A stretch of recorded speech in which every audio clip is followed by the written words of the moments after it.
Jessica, why were you very open about it? Yung iba kasi, di ba, and I don't say it is wrong. Kanya-kanyang Yes. choice. Apo, apo. Ang iba itinatago, ang Apo, iba apo. idinideny. Whatever the reason is, I respect that.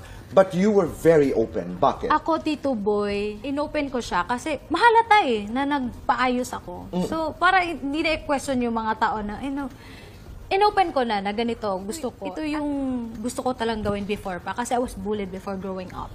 How were you bullied? That brought you to that decision? Yes. Actually, nung pa nga ako, nung high school, gusto ko nang ibahin. Kasi, nung bata pa ako, palagi po akong sinasabihin na pangit, maganda lang yung boses ko. Even lang sa mga contest na sinasalihan ko, na wala akong star quality.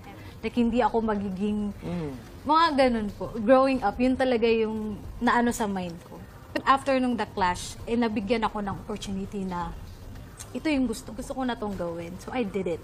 At hindi mo hinayaan na yung cruelty na yun, yung bullying na yun, would define you. No. Oo, yun. Yun ang tapang na sinasabi. At words are very important. Pag pangit, magaling ka lang kumanta. Kasi hindi lang naman ikaw ang nasabihan. Yes. Ako nasabihan, sila nasabihan. Si Carl, gwapo kasi kaya Oo nga ito nasabihan. No, pero napakasakit. Apo. Di ba? Na you're not gonna make it. Hindi ka tiso, hindi ka maputi you're not gonna make it. Saka, alam ko nung kumanta ka sa mga hotels, parang sinasabihan ka na, ba't ka kumakanta dito sa mga hotels, hindi ka naman maganda. Yes. That was